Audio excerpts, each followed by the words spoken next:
दोस्तों, एक बार फिर से आप सुन रहे हैं डरावने किस्से। मैं हूं आपका होस्ट राज। आज मैं आपको बहुत ही डरावनी कहानी सुनाने वाला हूं, तो वीडियो में शुरू से लेकर आखिर तक बने रहिए।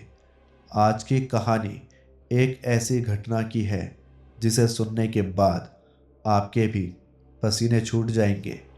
ये कहानी अमित की है, जो कि अब मैं आपको अमित की ओर से सुनाऊंगा। मेरा नाम अमित है। ये बात सन 1950 की है, जब मेरा शहर भी एक गांव की तरह हुआ करता था। यूं तो मेरे गांव में बहुत हरियाली थी, बहुत सुकून था, लेकिन इसके साथ एक ऐसा डर था जो ना जाने कितने लोगों के लापता होने का कारण बना हुआ था। मेरे गांव के किनारे एक पुरानी हवेली थी और गांव वाले उस हवेली को चुड़ैल का घर मानते थे।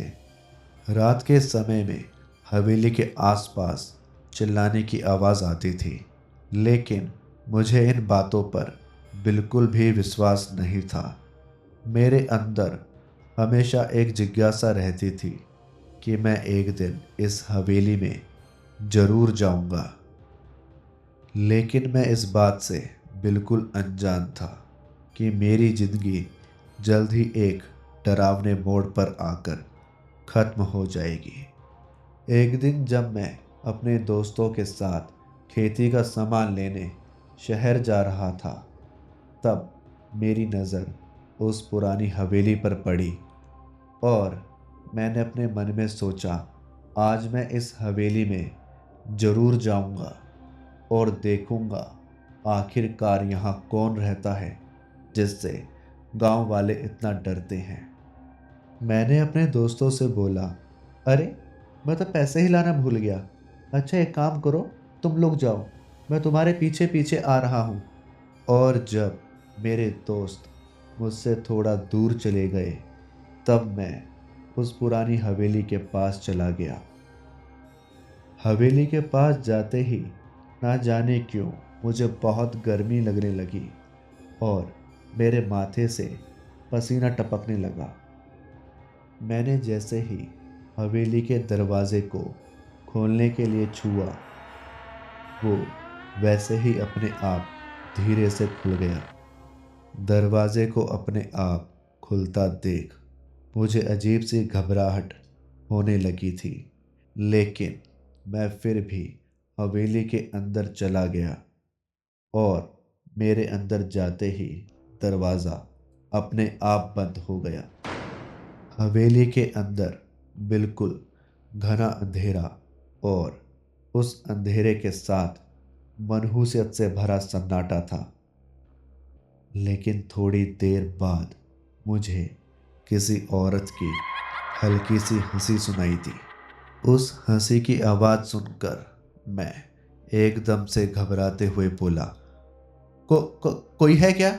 यहाँ कौन रहता है? मैं बस हवेली देखने आया था। अच्छा अगर आपको बुरा लगा हो तो मैं वापस हवेली से बाहर चला जाता हूँ।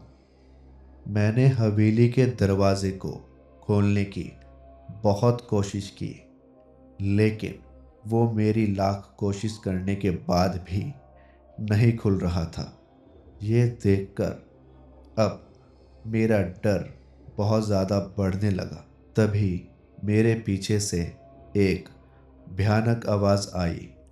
वो भयानक आवाज़ उसी औरत की थी जो थोड़ी देर पहले हंस रही थी।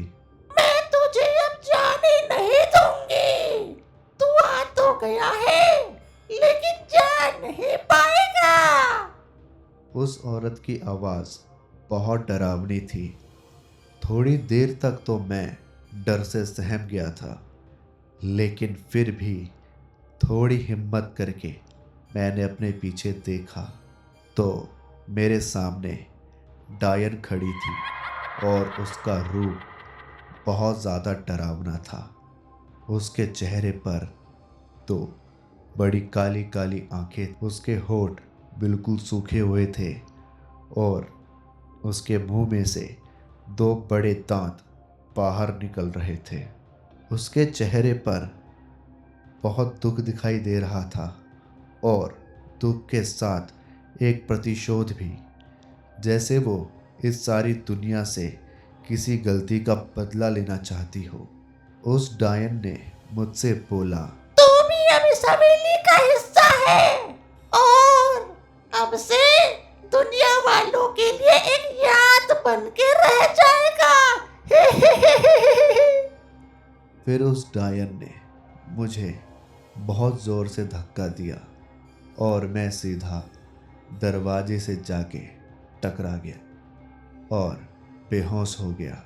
जब मुझे होश आया तब मैंने देखा उस हवेली में और भी लोग हैं और वो सब एक ही शब्द मुझसे बोल रहे थे, तुम भी हमारी तरह अब इस हवेली का हिस्सा हो।